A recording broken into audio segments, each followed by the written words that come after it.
Good morning, everyone. Ooh.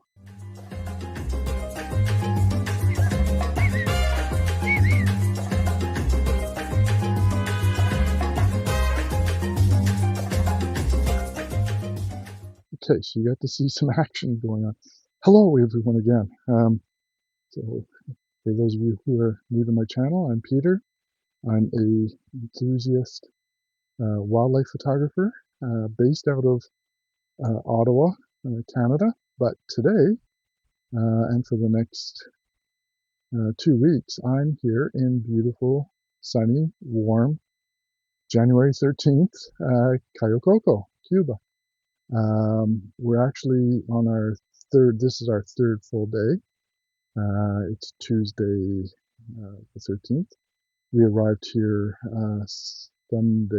Saturday night. It was almost midnight when we got here. And I guess the other thing, Happy New Year. So this is our second time to Cayo Coco. We came here in 2023 for 2 weeks. A very different environment from Trinidad, which was last year's video. We're on the Atlantic side, where Trinidad's on the Caribbean side. Here we are in Cayo Coco on the Atlantic side, somewhat in the middle of the island of Cuba, probably about equal distances north to Havana and south to the provincial capital of Holguin, which is another beautiful area of the country. So Cayo Coco is a series. It's actually the name Cayo Coco is one of the multiple islands that were developed a good 25 years ago for tourism. So now the resort area of Cayo Coco includes, maybe half a dozen other islands that have been developed. We're staying in a beautiful property. Very, very impressed with it so far. It's a Melia managed property called Melia Cayo Coco. So Melia is almost Italian, a Spanish company, which has a fairly strong presence here in Cuba. Joanne is with me. She's just in front of me. She's seeing something, so I'm just being careful. We actually were just dealing with both a great lizard cuckoo and a mangrove cuckoo. And we had just stopped. So that's what one of the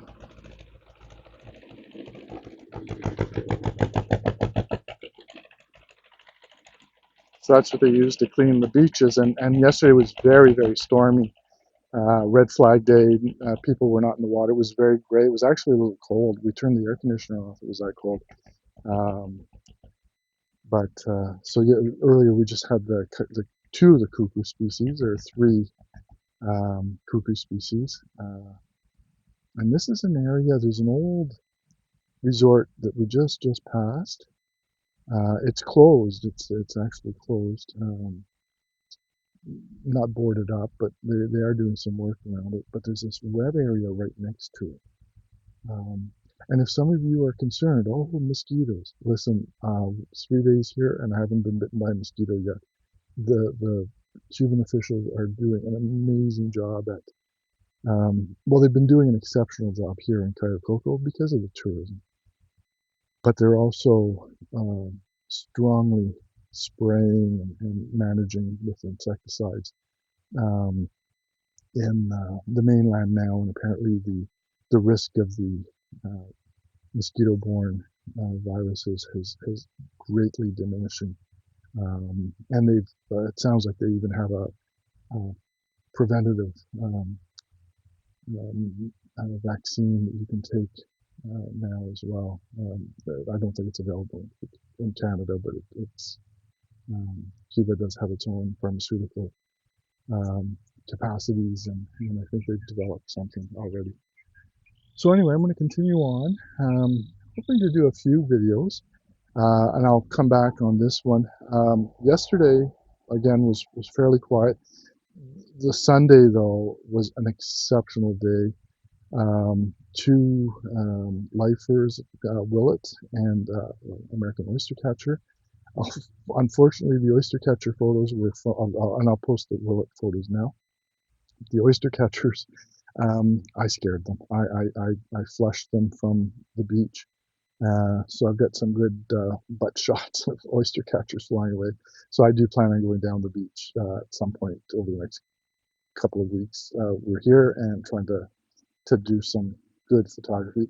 But yesterday we actually, and on the Sunday, we also, or I came back by a road. So walked down the beach on one side, came back by the road on the other. I think it's a 15-kilometer walking day.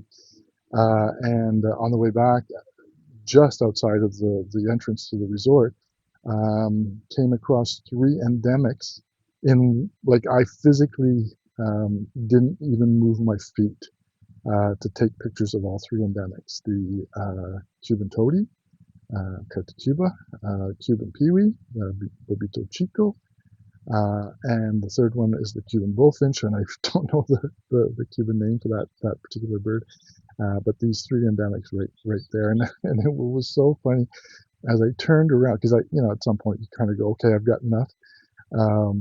I turn around and here's an American kestrel across the street on the other side of the street where I was standing, sitting on a branch right at eye height, just watching.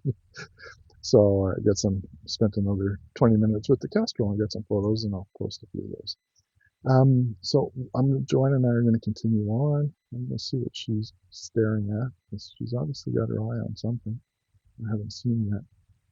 And I'll come back to finish off this video and maybe give you some ideas of some plans we have over the coming week. Okay, so anyway, take care, and we'll talk to you in a little bit. Bye for now.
Okay, as per usual, the sun's enveloping my head like a crown.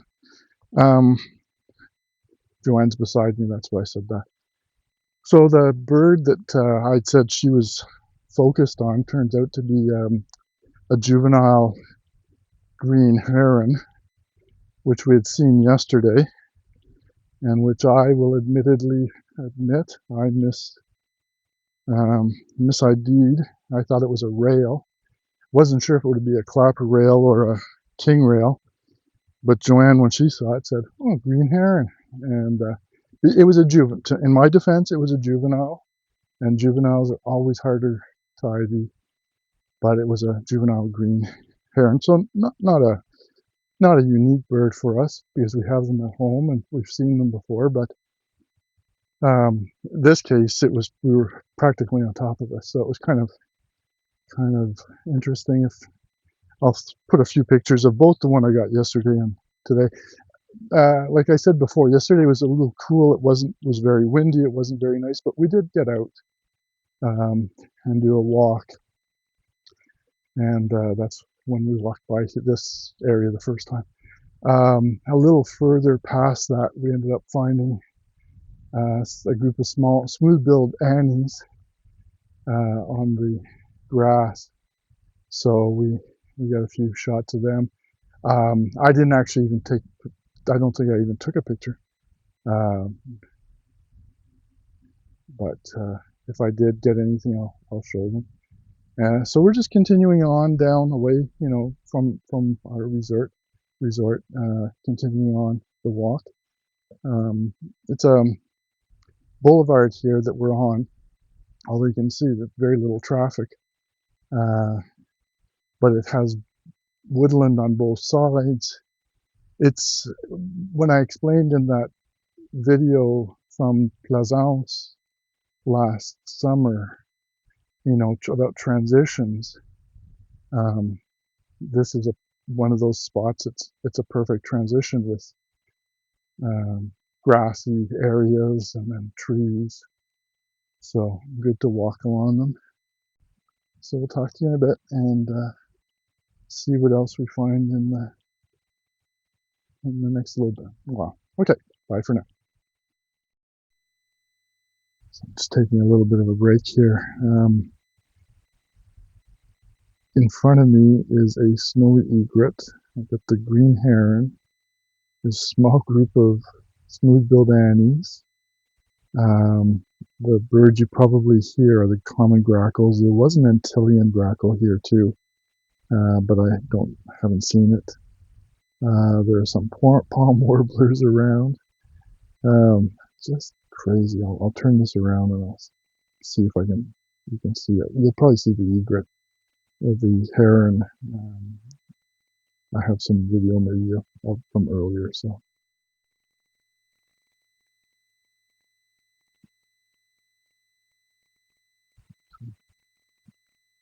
Green heron is just to the right of the palm, the palm tree that you can see. And even they're so well camouflaged, and because it's a juvenile too, they're not quite the prime. And you can see over on the screen to the far right almost on the edge of the screen, the white, and that's the snowy egret. Now that's snowies are small egrets compared to the cattle egret or the gray egrets, which are, the size of a heron. But both these birds are smallish birds. You can see it hunting right here, and hopefully you can see it. It's so cool. So I think I'll end this video for today. This afternoon I might do another video, and I'm going to be, Joanne likely will be on the beach, so I'll likely head down the beach to the, where the possibility of the oyster catchers were. I don't know, we'll see. Might actually take the afternoon off. But we'll do another one later in the week and bring you back when we do the next one. Okay, everyone, thank you very much for watching. And we'll see you next time from here in beautiful, sunny, and lovely weather, Cayo Coco, Cuba. Okay, see you later. Bye-bye.